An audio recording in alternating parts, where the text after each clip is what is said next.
This is Akashvani. In the program Spotlight, now we bring you a discussion on Atmanirbharta in defense sector. The participants are A. Vice Marshal, S. J. Nanodkar, Defense Analyst, and S. Rangabashiam, Anchor. Prime Minister Narendra Modi today, along with his Spanish counterpart Pedro Sanchez, inaugurated the Tata Aircraft Complex in Vadodara in Gujarat. This is major milestone in defense manufacturing in the country. To discuss about the nitty-gritties, we have with us Air Vice Marshal Sunil Jayant Nanodkar. Air Marshal Nanodkar, a warm welcome to the program. Thank you very much. As you know, this is a major milestone which the Prime Minister in his speech also, made a mention. And this probably is the first time where the private sector has been involved in the final assembly line for a military aircraft in the country. That means the full-fledged aircraft will come out of the facility and take to the skies. How significant is this event? Yeah, Ranga, as you rightly pointed out, it is one of the significant milestones. Now, what it means is that the country in the times to come is going to be witnessing development to an extent, but complete manufacturing and delivery of a transport aircraft with full capability that defense services desire from within the country. While we have collaborated with Airbus and the initial 14 aircraft are going to be manufactured in Spain, but remaining 40 aircraft from start to finish are going to be manufactured in Vadodara completely by Tatas. The training that has been given to Tata people, Tata technicians, Tata engineers, and the Tata administrators for this purpose in Spain by Airbus. The significance of this, I would take you back to many years when HAL, the defense PSU, earlier it was a private company when it got launched and subsequently it became a defense PSU, started manufacturing some trainer aircraft and attempted to make some good fighter aircraft also. It took us a very long time to deliver what we have today in the form of Tejas. It also manufactured many helicopters, and the significant one in the recent times were advanced helicopters and light combat helicopter. Now, we tried our best, but we have never been able to manufacture transport aircraft or whatever size. We tried, we reached a certain stage, and then we had to stop that program for various reasons. I will not go into that now. However, I think this big step was taken some years back that if it is possible, private sector should be engaged with foreign companies to get into manufacturing of aircraft, and that too, it is very significant to step into manufacturing this size of aircraft by ourselves. And once you get the exposure to some part of design development, thereafter manufacturing, thereafter certification and testing, or testing and certification, and delivering an operational machine to as per the specification required by the defense services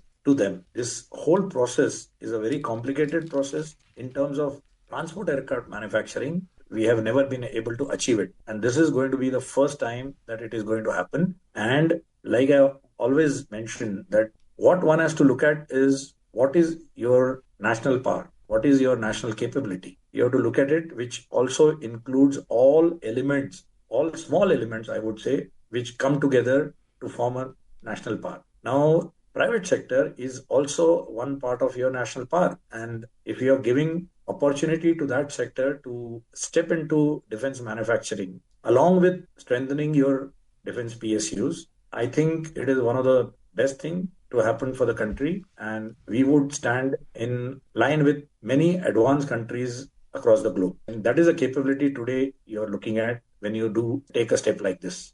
Air Marshal Nanodkar, let's talk about the philosophy, till a couple of decades ago, to talk about, outsourcing defense production was a kind of a strict no-no, really a no-go area. You just can't talk about, outsourcing or involving the private sector in any way in defense production, and it was limited to the defense PSUs only and the ordnance factories and all. But from there on, haven't we come a long way that we have now, opened it up not only to the private sector in the country, but also to the foreign companies to come and set up base and to have collaboration, and there is no problem. Not everything is sensitive, and despite the collaboration, the confidentiality and sensitivity can be maintained. So isn't that a sea change in the philosophy altogether? Yeah, I would go back to globalization when it took place, and that is the time we got exposure to global technologies in private sector. The outcome of that was the awareness that came in to our manufacturing industry and otherwise other industry also.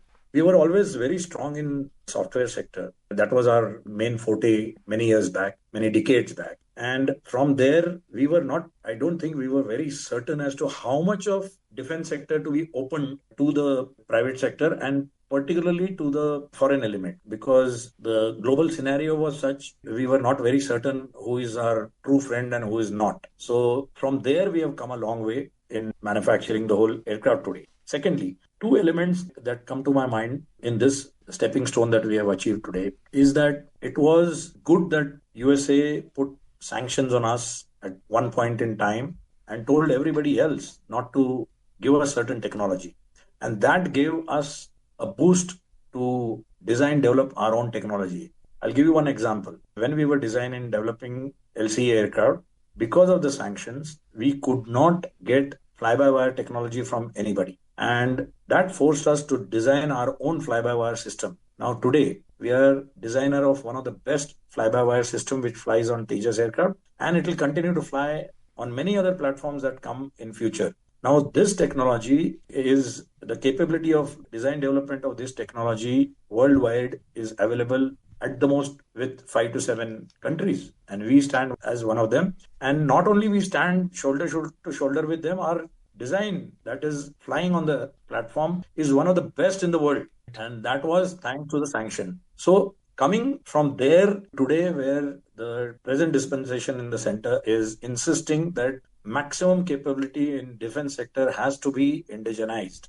and there are certain compulsions put. Yes, there are some fallouts of that. I'm sure the people in right places are aware of it, and they have taken into consideration the planning requirements to defend our country. But it also forces people to think bigger, think ahead, and think well. And that is how these private players have started thinking not only about their profit books, but also reasoning out into how in future this kind of capability is going to help them as well as the country in terms of self-reliance and export capability. So I think overall it is a win-win situation, and this process started way back, but it has been strengthened now to an extent where there is no rollback now.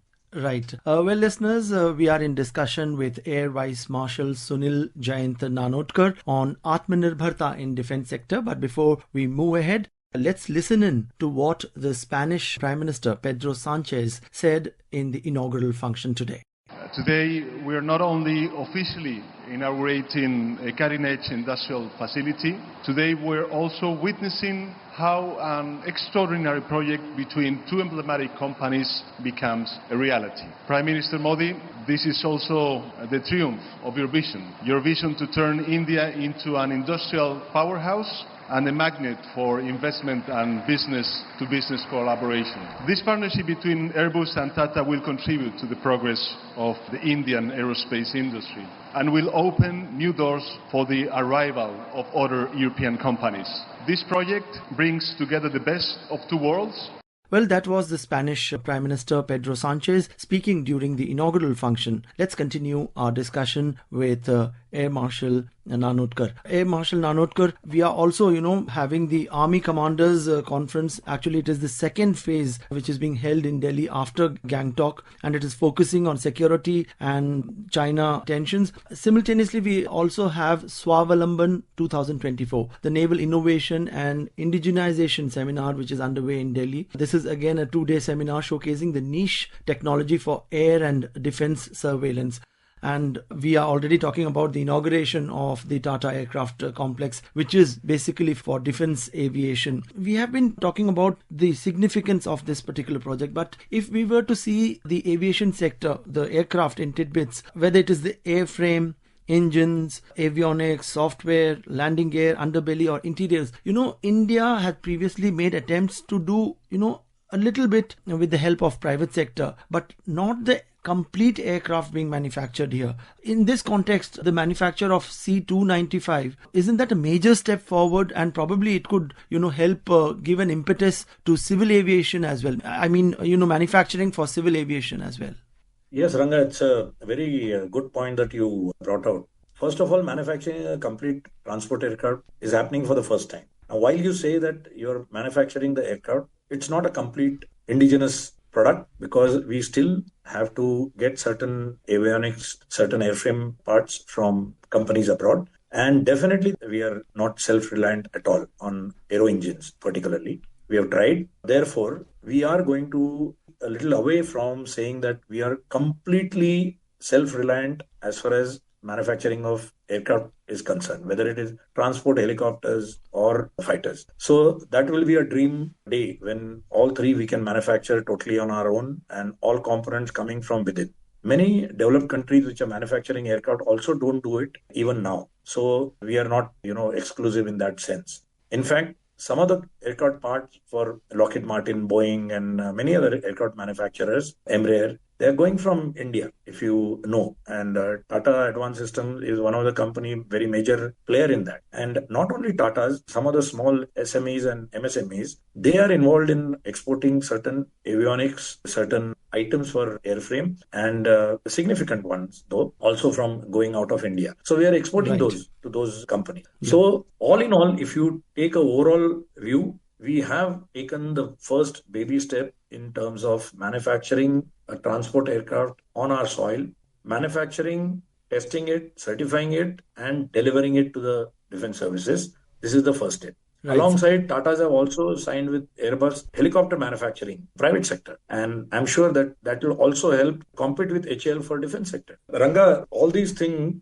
leads us to where you started regarding the seminar being conducted by Indian Navy in Delhi for 2 days. Now, this is a culmination of small discussions and small presentations, small seminars all across the country as far as Navy is concerned, Air Force is concerned, and Army is concerned. Just to bring in, there was a seminar on AI recently conducted by Navy in one of their stations. Similarly, certain aspects of building ship manufacturing, weapon system integration, all these things were conducted in small measures where private players, DRDO, many other components participated. And this is culmination of all those small seminars that were conducted across the country. So I think this is how we have built ourselves into getting towards self-reliance and the build-up capability indigenously. So I think this is very good steps. This is the right way to go about it, and it will benefit in long run to all the three services. Yeah.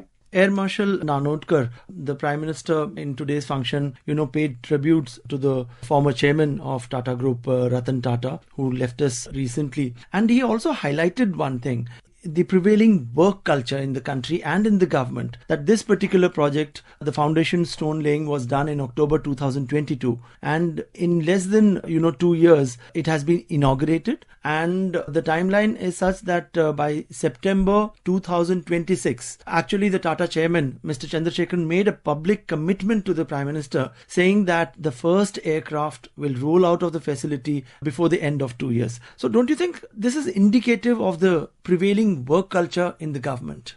Yeah, Ranga, you specified the timelines and significant steps that have happened here with Tata Group of company. Many private sector companies have this work culture in our country, but this has to spread to each and every Indian standing there. And I think we have to significantly change our DNA to that extent to be more professional, valuing time not only of oneself but the others more than anything else, and also look at these time-bound deliveries or time-bound manufacturing or whatever timelines you set for yourself, achieving those goals in a time-bound fashion all across the board, because one cog in the wheel and your entire process stops. This is one of the demonstrated efforts by Tata Company. And I think we have a long way to go there. This is just a first step in terms of demonstration of our capability. So I think it's a significant step, and I think we are on right track. Air Vice Marshal Sunil Jayant Nanodkar, it's been a pleasure talking to you. Thank you so much for joining us on the program. Thank you, Ranga.